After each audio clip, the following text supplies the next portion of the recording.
I watched every single interview that Harry Mack has ever done to determine what are the most common pieces of advice he offers up-and-coming rappers, because I think Harry Mack is one of the greatest freestyle rappers of all time, and I'm trying to become a better freestyler every single day. So, without further ado, here are my picks for Harry Mack's top 5 tips for freestylers. Yeah, that's a great question. So I'm only thinking slightly ahead, like maybe half a bar ahead.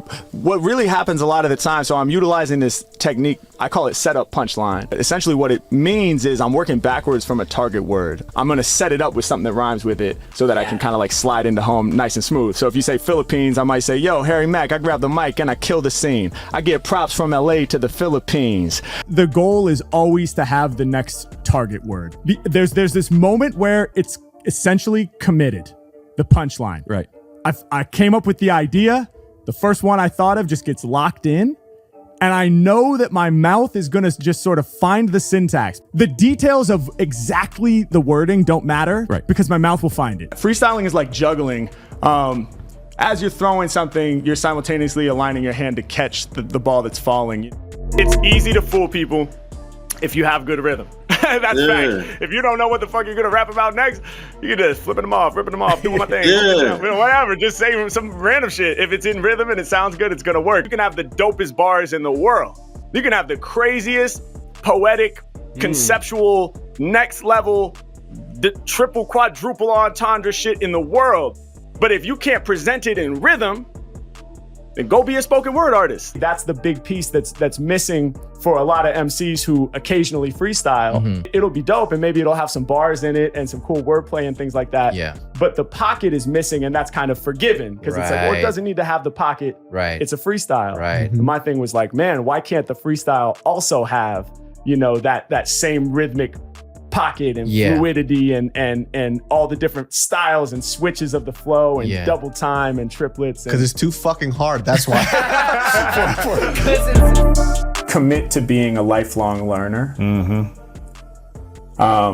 Never stop learning. I think for me, I'm always trying to learn new things, and I think I'm so grateful to have music because music it's infinite.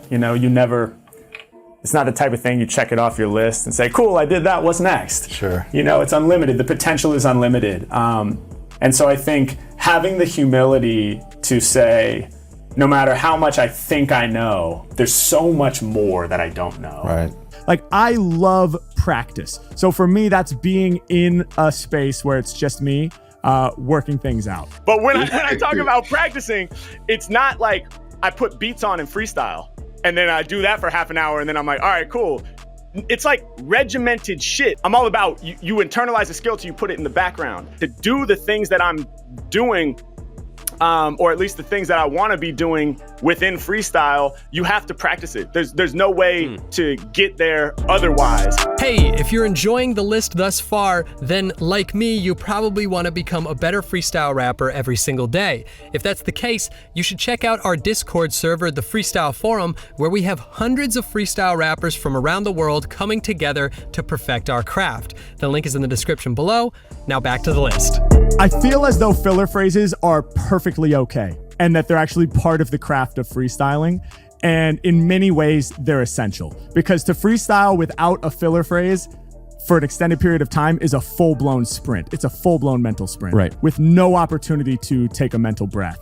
And it can become overwhelming. I basically always freestyle off the top of the dome. Yeah. Every time I freestyle, I'm quote unquote truly improvising, Yes. which doesn't mean that there aren't, like in the jazz world, we call them licks, like I have licks, AKA if you'll hear me say things again and again and again. How many times have I rhymed full throttle with water bottle? But I mean, I'm truly improvising in the sense that I have absolutely no idea what I'm going to say. I don't plan it out. Sure. And everything I'm rhyming about is, I'm incorporating the scenery and things that I see around me or random words that are being thrown at me. And a good freestyle to me is like a mix of like truly in the moment inspired improvisation that's really happening kind of in the moment for the first time. And then also, of course, there's going to be those things that you've thought about before, sort of you've connected those dots already and you can pull them out while your brain is breathing and thinking of the next thing. Don't neglect your inner child. As much as possible, if you can try to channel that inner child when you're practicing and when you're in the beginning, when you're sort of getting comfortable with this idea of doing something that feels crazy, like doing a freestyle, your first ever freestyle. If you can take the pressure off and not judge it and start finger painting, make it like finger painting. Do something bad on purpose. Sure. You know what I mean? Don't try to be good. Make a sound. It wasn't like some big decision that, oh, now I'm gonna start rapping. It was like, yeah, of course I'm gonna play around and try to rap, you know? Sure. I'm 10, and that sounds super fun to me, you know, and I love this thing. And why would I not try my hand at it? You know, at that age, it's almost like finger painting when you're in preschool or something. No preschooler does a finger painting the whole time being like, oh, is this good? Right. Is anyone gonna like this? I wonder, what's the point? Why am I even doing this? Maybe this isn't for me, you know? No preschooler is doing that while they're finger painting. They're just getting messy and having fun. Actually, I think of freestyle as play. It's like finger painting, you know? And I try also to be in a non-judgmental mindset when I'm freestyling.